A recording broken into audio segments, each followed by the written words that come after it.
اعوذ باللہ من الشیطان الرجیم بسم اللہ الرحمن الرحیم یا ایہا الذین آمنوا اے ایمان والو لا تأکلوا الربا سود نہ کھاؤ اضعافا مضاعفا دگنے پر دگنا کر کے واتقوا اللہ اور تم اللہ سے ڈرو لعلکم تفلحون تاکہ تم فلاح پا جاؤ کامیاب ہو جاؤ واتقوا النار التی اور تم ڈرو اس آگ سے کہ اعدت للکافرین جو کافروں کے لیے تیار کی گئی ہے واطیعوا اللہ والرسول اور تم اطاعت کرو اللہ کی اور رسول کی لعلکم ترحمون تاکہ تم پر رحم کیا جائے وسارعوا الی مغفرۃ من ربکم اور بھاگو دوڑو سبقت لے جاؤ اپنے رب کی طرف سے بخشش کی طرف اپنے رب کی مغفرت کی طرف وجنت اور بھاگو اس جنت کی طرف عرضها السماوات والارض جس کی چوڑائی آسمانوں اور زمینوں جتنی ہے اعدت للمتقین وہ متقین کے لیے ایمان والوں کے لیے تقوی والوں کے لیے تیار کی گئی ہے متقین کون ہے الذین ينفقون وہ لوگ ہیں کہ جو خرچ کرتے ہیں فی السراء والضراء خوشی میں اور تکلیف میں والکاظمین الغیظ اور پی جانے والے ہیں دبانے والے ہیں غصے کو والعافین عن الناس اور معاف کرنے والے ہیں لوگوں کو واللہ یحب المحسنین اور اللہ تعالی احسان کرنے والوں کو نیکی کرنے والوں کو پسند فرماتے ہیں سورہ آل عمران کی آیت نمبر 130 131 132 133 اور 134 یہ 5 آیتیں آپ کے سامنے تلاوت ہوئی ہیں آپ نے ترجمہ سنا ان آیات کے 2 درس پیچھے گزر چکے ہیں آج تیسرا درس ہے جن کا خلاصہ یہ ہے کہ اللہ تعالیٰ نے سب سے پہلی آیتوں میں سود سے منع فرمایا کہ سود دگنا اور تگنا کر کے نہ کھاؤ اور مختصراً یہ کہ میں نے بیان کیا تھا کہ مشرکین کے زمانے میں عرب کے اندر جو سود اسلام سے پہلے لیا جاتا تھا وہ سود اس طرح تھا کہ کسی نے ایک معین رقم کسی کو دی اور اس پر ماہانہ اس نے سود لینا شروع کیا اور ساتھ وقت مقرر کر لیا کہ 1 سال کے اندر یا 2 سال کے اندر یہ رقم آپ نے مجھے واپس کرنی ہے اب اس مدت جو خاص مدت ہے اس مقررہ مدت میں اگر اصل رقم بما سود واپس نہ کی جا سکے تو جو سود بنتا تھا اوپر وہ اصل زر میں شامل کر لیا جاتا اور کل رقم کو اصل رقم شمار کی جاتی اور اس طرح رقم بھی بڑھ جاتی اور اگلے سال اگر وہ رقم نہ دے سکتا تو سود بھی بڑھ جاتا اور پھر سال کی مدت پھر معین ہو جاتی پھر اسی طرح کرتے جتنی اصل رقم اس نے مثال کے طور پر 1 لاکھ روپے دی تھی جس پر سود لے رہا ہے وہ کرتے 5 لاکھ 10 لاکھ روپے ہو جاتی یعنی سود در سود اللہ نے فرمایا یا ایھا الذین آمنوا اے ایمان والو لا تأکلوا الربا اضعافا مضاعفا سود مت کھاؤ دگنا اور تگنا کر کے دگنے پر دگنا کر کے اضافے پر اضافہ کر کے یعنی یہ سنگل سود مفرد جو ہے وہ بھی حرام ہے لیکن سود مرکب ڈبل سود اور ڈبل تر ڈبل جو ہے یہ تو اس سے بھی زیادہ حرام تو اس لیے ایک تو یہ اور دوسری چیز سود کی تعریف کیا ہے اور سود کے احکام کیا ہیں یہ پچھلے درس میں بیان ہو چکے ہیں اور اسی طرح کل کے درس میں مسلمانوں کو جو چونکہ غزوہ احد میں نقصان ہوا تھا تو اس میں وہ جذبہ انتقام میں آ گئے کہ ہم نے انتقام لینا ہے تو اللہ تعالیٰ نے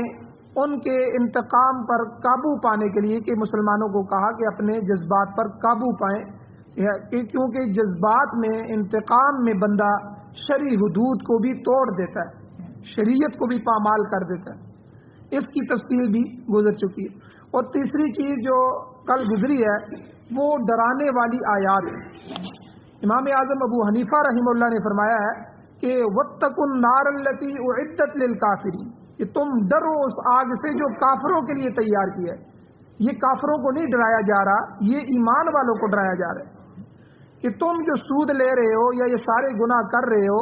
یاد رکھو یہ آگ، یہ جہنم، یہ دوزخ تیار کافروں کے لیے کی گئی ہے، لیکن تم وہ عمل کر رہے ہو جس سے تم بھی اس جہنم کے مستحق بنو گے۔ تو اس لیے یہ سخت ترین آیات ہیں کہ جن میں اللہ تعالیٰ نے ایمان والوں کو دوزخ سے ڈرایا۔ اور چوتھی چیز، اللہ تعالیٰ نے دوزخ سے بچنے کے لیے اور کامیابی حاصل کرنے کے لیے انسان کو ایک راستہ دیا، ایک گر نسخہ اور راز بتایا کہ دیکھو وَأَطِیعُوا اللَّهَ وَالرَّسُولَ لَعَلَّکُمْ تُرْحَمُونَ، اللہ اور اس کے رسول کی اطاعت میں آ جاؤ، اور اس اللہ اور اس کے رسول کی اطاعت ہی تمہارے لیے کامیابی کی کنجی ہے، لَعَلَّکُمْ تُرْحَمُونَ، تاکہ اللہ تم پر رحم کرے اور اللہ تعالیٰ کی طرف سے مدد اور نصرت تمہارے اوپر نازل۔ تو یہاں تک تو پچھلے 2 درسوں میں جو ہے یہ 3 آیتوں کا جو درس ہیں، یہ 2 درس پیچھے گزر چکے ہیں۔ آج کے درس میں کہ اللہ تعالیٰ فرماتے ہیں وَسَارِعُوا إِلَى مَغْفِرَةٍ مِّن رَّبِّكُمْ، دوڑو، بھاگو اپنے رب کی مغفرت کی طرف۔ مقصد یہ ہے کہ اگر اللہ اور اس کے رسول کا اتباع کرو گے، ایمان اور تقوی اختیار کرو گے، اور مشکلات آئیں گی تو اس میں صبر کا دامن تھامے رکھو گے، تو پھر کیا ہوگا؟ اللہ تعالیٰ تمہارے لیے بخشش کا اعلان فرمائیں گے، تو تمہارے لیے بخشش کی بشارت، اس مغفرت کو حاصل کرو۔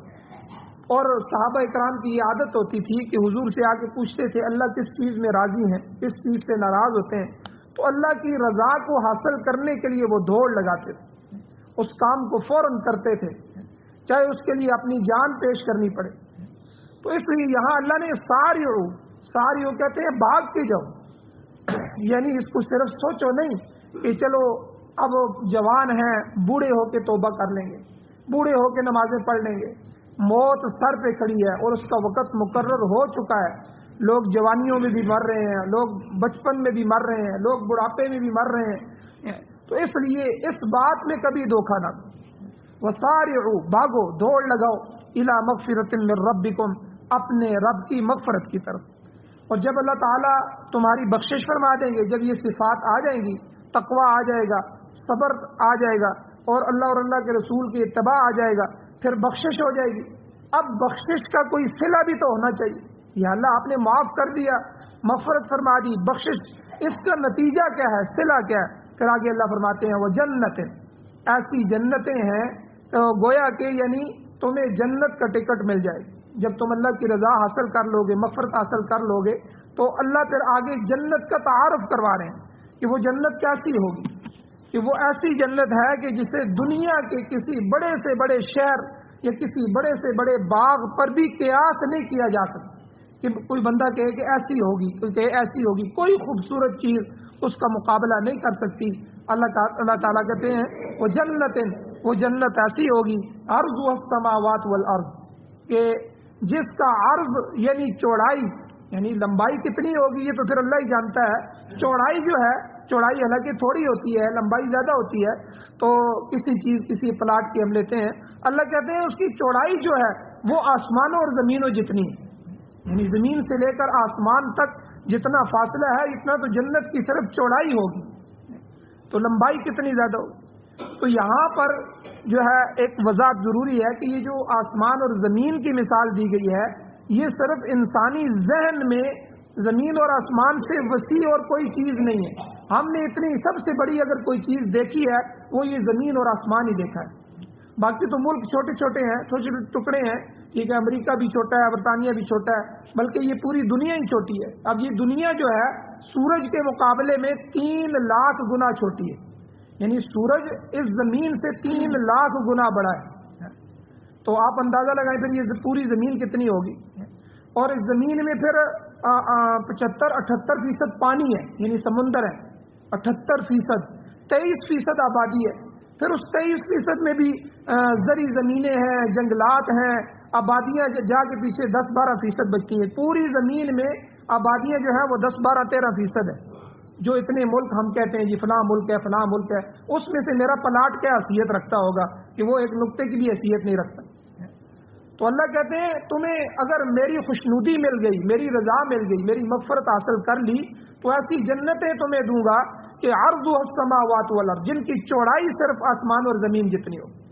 اور میں نے یہ کہا کہ اس کی وضاحت یہ ہے، علماء نے لکھا ہے کہ یہ صرف چونکہ ہم نے یہ چیز سب سے بڑی دیکھی ہے زمین اور آسمان، تو اس لیے ہمارے ذہن کو اللہ قریب کرنے کے لیے اسی کی مثال دے رہے ہیں، ورنہ جنت ان سے بھی بڑی ہوگی۔ کیونکہ حدیث میں آتا ہے، حضور علیہ الصلوۃ والسلام نے ارشاد فرمایا، جو آخری جنتی ہوگا، یعنی جو اپنی بدعمالیوں کی وجہ سے، گناہوں کی وجہ سے سزا بھگت کے آخر میں جنت میں جائے گا، اللہ اس دنیا سے 10 گنا بڑی جنت اس کو دے، یعنی اس دنیا سے 10 دنیا جتنی ہو اتنی اس آخری، یعنی اس کا انعام سب سے کم ہوگا، یعنی یہ سب سے کم انعام ہے کہ اللہ تعالیٰ اس کو یعنی 10 گنا بڑی جنت دیں گے کہ تم نے بہت جو ہے نافرمانیاں کی ہیں اور آخر میں تم جنت میں جا رہے،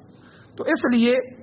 بہت زیادہ وسیع جنت ہے، اور اس کے نیچے سے لے کر اوپر تک جنت کے 8 طبقات ہیں، یاد رکھیں 8 طبقے ہیں، اور سب سے اوپر والا جو طبقہ ہے وہ جنت الفردوس کا طبقہ ہے۔ اس لیے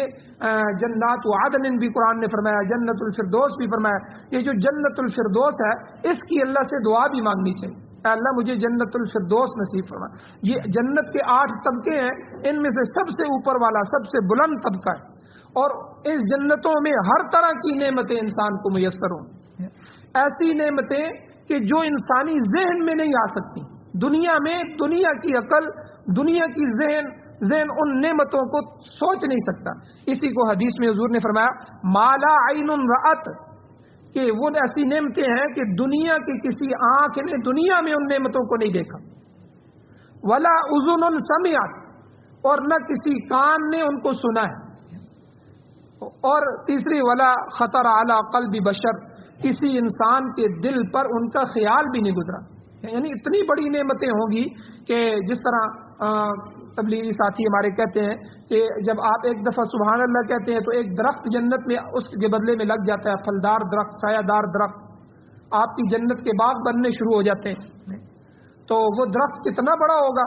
اس کی مثال کہ 500 سال عربی نسل کا گھوڑا اس کے سائے میں دوڑتا رہے تو اس کا سایہ ختم نہیں ہوگا، یعنی یہ صرف 500 عربی نسل کے گھوڑے بہت تیز دوڑتے ہیں، تو اس کی مثال دی کہ وہ اپنی تیزی کے ساتھ رکے بھی نہ، 500 سال بھاگتا رہے تو اس کا سایہ ختم نہ ہو۔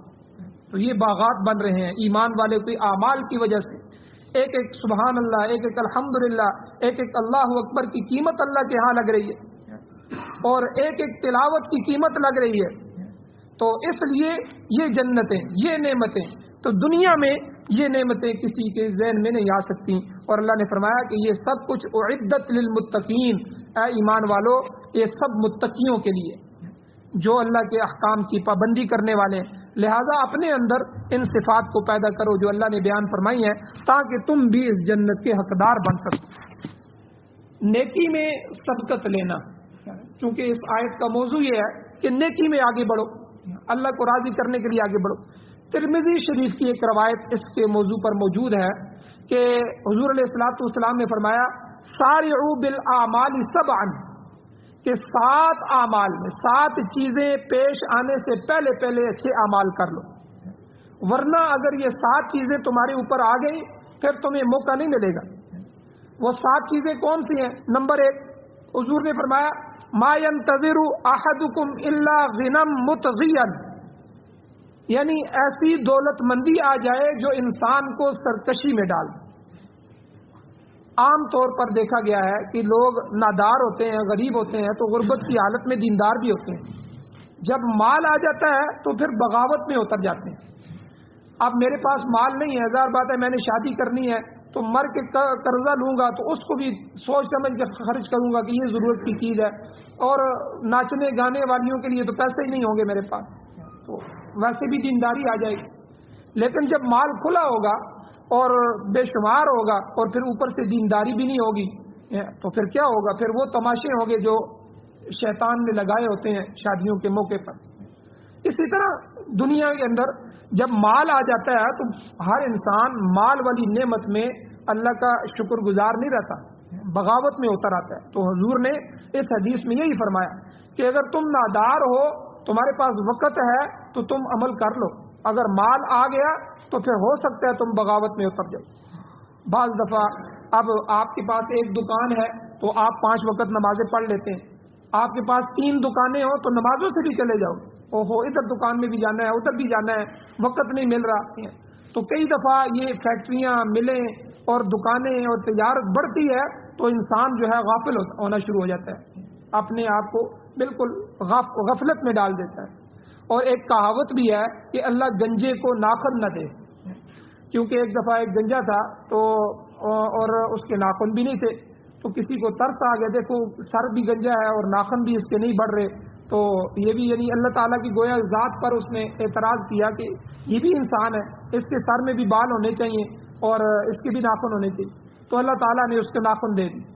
اب وہ ناخن آئے تو وہ اپنے گنجے کو کھرچ کے خون کے اندر لت پت کر دیا اس نے, اور دوسروں کو بھی مار رہا ہے وہ ناخن. اب پہلی دفعہ ناخن آئے ہیں اور دوسروں کو بھی زخمی کر رہا ہے. اس نے کہا اللہ واقعی آپ کے ہر کام میں حکمت ہوتی ہے, کسی کو آنکھیں نہیں دیں اس میں بھی حکمت ہے, کسی کو دی ہے اس میں بھی حکمت ہے, تیرے کام میں ہم رکاوٹ نہیں ڈال سکتے, ہمیں نہیں سمجھ آتی تو نہیں آتی, ورنہ تیرے ہر کام میں حکمت ہے, کوئی تیرا کام حکمتوں سے خالی نہیں. تو اس لیے اللہ نے ہمیں اگر غریب رکھا ہے یا معتدل رکھا ہے تو یہ اللہ کی حکمتیں ہیں. ہو سکتا ہے کہ ہم یہ جو کام کر رہے ہیں یا تھوڑا بہت چل رہے ہیں تو کل اگر مال زیادہ بڑھ جائے تو ہم یہ بھی نہ کر سکیں. مال کے فتنے یاد رکھیں بڑے فتنوں میں شمار, حضور نے مال کے فتنوں کو بڑے فتنوں میں شمار کیا. تو اس لیے ایک چیز یہ اللہ کے نبی نے فرمائی کہ غنم متغین, ایسا غنا, ایسا مالداری جو تمہیں سرکشی میں ڈال دے, اس کے آنے سے پہلے اعمال کر لو. اور دوسری او فقر منسین, یا ایسا فقر, ایسی فقیری, ایسی محتاجگی تمہیں لاحق ہو جائے جو سب کچھ تمہیں بھلا دے, فراموش کروا دے. ناداری کی حالت میں, غربت کی حالت میں بعض اوقات انسان متفکر ہوتا ہے, مغمون ہوتا ہے, غم میں ڈوبا رہتا ہے, جس کی وجہ سے نیکی کے کام بھی بھول جاتا ہے. تو ایسی حالت وارد ہونے سے پہلے بھی نیکی کر لو, سبقت حاصل کر لو. اس میں ہم نے دیکھا ہے کہ جو لوگ غریب ہوتے ہیں تو یہ جو باطل فرقے ہوتے ہیں, مرزائی ہے, روافض ہیں اور اس طرح کے, تو یہ ان کو پیسے کی لالچ دے کے ان کا ایمان خریدتے ہیں. بہت سے ایسے علاقے ہمارے ایسے ہیں کہ جہاں عیسائی تنظیمیں کام کر رہی ہیں تو وہ لوگوں کو چند خوراک کے لیے, ان کے پاس کھانے کے لیے کچھ نہیں ہے. ہمارے مسلمان بھائی ہیں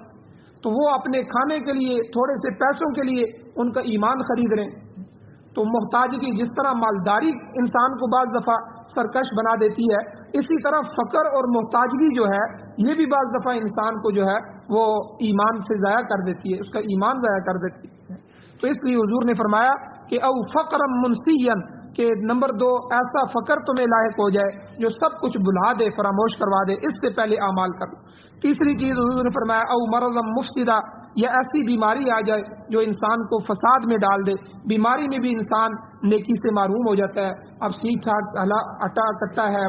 ٹھیک ٹھاک جو ہے بھلا انسان ہے, لیکن اعمال کے اندر کمزوری ہے, لیکن اچانک ایسی بیماری آ جاتی ہے, پتہ ہی نہیں چلتا, گردے واش ہونا شروع ہو جاتے ہیں اور ہارٹ اٹیک ہو جاتے ہیں, بندہ مضبوط کام کر ہی نہیں سکتا, بالکل ہر کام سے رہ جاتا ہے. پھر جو ہے وہ عبادت بھی نہیں کر سکتا. جو چیز دوڑ کے کر سکتا تھا, حج کر سکتا تھا, عمرہ کر سکتا تھا اپنی طاقت کے ساتھ, وہ سوچتا رہا کہ بس یہ کرتا ہوں, وہ کرتا ہوں, ابھی کرتا ہوں, تو بس اسی حال میں وہ بیماری لائق ہو گئی. اب اس بیماری نے اس کو بٹھا دیا, معذور کر دیا. اب عمر بھی اتنی نہیں ہے لیکن معذوری آ گئی ہے, اب کچھ بھی نہیں کر پا رہا, دل چاہتا ہے کچھ بھی نہیں کر رہا. تو اس لیے تیسری چیز حضور نے فرمایا او مرض مفسدہ, ایسی بیماری, ایسا مرض تمہیں لاحق ہو جائے کہ جس کی وجہ سے تمہارے اندر فساد آ جائے اور تم نیکی سے محروم ہو جاؤ, اس سے پہلے نیکی کر لو. چوتھی چیز حضور نے فرمایا او حرم مفندہ, یا ایسا بڑھاپا آ جائے جو انسان کو عقل اور فہم سے عاری کر دے, اس سے محروم کر دے. اسی لیے حضور نے احادیث میں بڑھاپے سے پناہ مانگی, ایسے بڑھاپے سے جو انسان کے قوا کمزور ہو جاتے ہیں, انسان اٹھنے بیٹھنے کے لیے مجبور ہو جاتا ہے, دوسروں کا محتاج ہو جاتا ہے, اور پھر اس میں عبادات تو دور کی بات, اپنی زندگی کا بھی اس کو پتہ نہیں لگتا. وہ عقل جس پر ایک زمانہ تھا کہتا تھا میری جیسی عقل کوئی نہیں ہے, میری جیسی سوچ کوئی نہیں ہے, اب وہ بھولنا شروع ہو جاتا ہے, باتیں بھول جاتا ہے, پتہ ہی نہیں چلتا کل میں نے کیا کہا تھا, کس سے وعدہ کیا تھا. تو حضور نے فرمایا کہ ایسا او حرم کے مفندہ, کہ چوتھے نمبر پر ایسا بڑھاپا کہ جو تمہیں نیکی سے محروم کر دے, انسان کو عقل اور فہم اس کی ضائع کر دے, اس سے پہلے. اور پانچویں چیز او موتم مجہزہ, یا موت ہی آ کر انسان کا فیصلہ کر دے, موت سے پہلے پھر تو اعمال ہی ختم ہو جائیں گے, پھر تو کوئی میدان نہیں رہے گا. اس سے پہلے نیکی کا موقع ہے, اس میں نیکی کر لو. اور چھٹی چیز حضور نے فرمایا الدجال، ٹھیک ہے، والدجال شر غائب ينتظر. حضور نے فرمایا دجال تو بڑی بری چیز ہے جس کا انتظار کیا جا رہا ہے. نبیوں کے زمانوں سے جو ہے نبی اپنی امتوں کو بتاتے رہے، اور حضور نے بتایا کہ یہ دجال آئے گا. اور دجال کے بارے میں صحابہ کو اتنا بتایا کہ صحابہ انتہائی فکر مند رہتے تھے، پتہ نہیں کب آ جائے. پھر حضور نے بتایا کہ میرے ہوتے ہوئے نہیں آئے گا، قرب قیامت کی نشانیوں میں ہے. تو اس لیے دجال جب آئے گا تو بڑے بڑے فتنے برپا ہوں گے، بڑے بڑے ایمان والے اپنے ایمان سے ہاتھ دھو بیٹھیں گے. ایسے فتنے کہ اس سے پہلے کبھی ایسے فتنے نہیں آئے اور اس کے بعد کبھی ایسے فتنے نہیں ہوں گے. اس لیے جو ہے اس کے ظہور سے پہلے حضور نے فرمایا دجال کے آنے سے پہلے اعمال کر لو. اور ساتویں چیز حضور نے فرمایا الساعہ، قیامت کے آنے سے پہلے. والساعۃ ادھا وامر، قرآن میں اللہ کہتے ہیں قیامت تو بڑی کڑوی چیز ہے، بڑی تلخ چیز ہے. اس کے بعد تو ہر چیز فنا ہو جائے گی، یہ دنیا کا نقشہ مٹ جائے گا اور ہر چیز پہاڑ روئی کے گالوں کی طرح اڑیں گے. انسان حیران پریشان ہوں گے، حساب کتاب شروع کیا جائے گا، میدان لگایا جائے گا. اس لیے جو ہے اس قیامت کے آنے سے پہلے پہلے اعمال کر لو. تو اس ترمذی شریف کی حدیث میں یہ 7 چیزیں حضور نے فرمائی، ان کی ظہور سے پہلے پہلے نیکی میں سبقت کر لو ورنہ پھر موقع نہیں آئی. آگے اللہ تعالیٰ نے انفاق فی سبیل اللہ، متقین کی بعض صفات بیان فرمائی ہیں. تو 3 صفتیں اللہ کے جو ہے اللہ جل شانہ نے یہاں ایمان والوں کی 3 صفتیں بیان فرمائی ہیں. انشاءاللہ اگلے درس میں ان پر گفتگو کی جائے گی. اللہ جل شانہ سے دعا ہے اللہ ہمیں عمل کی توفیق عطا فرمائے. آمین. الحمدللہ رب العالمین والعاقبۃ للمتقین والصلاۃ والسلام علی رسولہ النبی الامی الکریم. یا اللہ ہماری کمیوں کو تہیوں کو معاف فرمائیے، درگزر فرمائیے، صغیرہ کبیرہ گناہوں کو معاف فرمائیے. یا اللہ جو حضرات پریشان حال ہیں ان کی پریشانیوں کو دور فرمائیے. یا اللہ جو تکلیفوں کے اندر ہیں ان کی تکلیفوں کو دور فرمائیے. یا اللہ جو حضرات بیمار ہیں اسپتالوں میں ہیں یا گھروں میں ہیں، یا اللہ ان کی بیماریوں کو صحت میں متبدل فرمائیے. یا اللہ صحت کاملہ عاجلہ مستمرہ دائمہ نصیب فرمائیے. یا اللہ یہ جو قرآن مجید کے اندر ایمان والوں کی صفات ہیں، یا اللہ یہ صفات ہمیں بھی عطا فرمائیے. یا اللہ ہمیں نیکی کرنے کی توفیق عطا فرمائیے. یا اللہ حضور علیہ الصلوۃ والسلام نے جو صحابہ کی تربیت فرمائی ہے، یا اللہ آج ہم حضور کی مجلس میں نہیں ہیں، یا اللہ ان کی برکات سے ہمیں محروم نہ فرمائی، اسی طرح ہماری تربیت فرمائی. یا اللہ یہ جو جنت ہے جس کا آپ نے تعارف کروایا ہے، یا اللہ اس جنت کا ہمیں مستحق بنائیے، جنت الفردوس نصیب فرمائیے. یا اللہ ہمارے ایمان کی حفاظت فرمائیے دجال کے فتنوں سے، قرب قیامت کے فتنوں سے. یا اللہ ہر طرح کے یہود و حنود کے فتنوں سے، روافض کے فتنوں سے، یا اللہ مال کے فتنوں سے، ظالم حکومتوں کے فتنوں سے ہمیں ہماری نسلوں کو تمام امت مسلمہ کو محفوظ فرمائے. یا اللہ جب تک زندگی ہو عزت والی وقار والی ایمان والی زندگی نصیب فرمائیے، جب موت آئے تو سعادت والی شہادت والی موت نصیب فرمائیے. یا اللہ قرآن و سنت کو سننے سمجھنے عمل کرنے اس کی اشاعت کرنے، یا اللہ پوری دنیا میں اس کو غالب کرنے کے لیے یا اللہ ہمیں قبول فرمائیے. ہماری نسلوں میں یا اللہ اس دین کو جاری فرمائیے. یا اللہ ہماری دعاؤں کو محض اپنے فضل و کرم سے قبول فرمائیے. صلی اللہ تعالی علی خیر خلقہ محمد وآلہ وصحبہ اجمعین برحمتک یا ارحم الراحمین.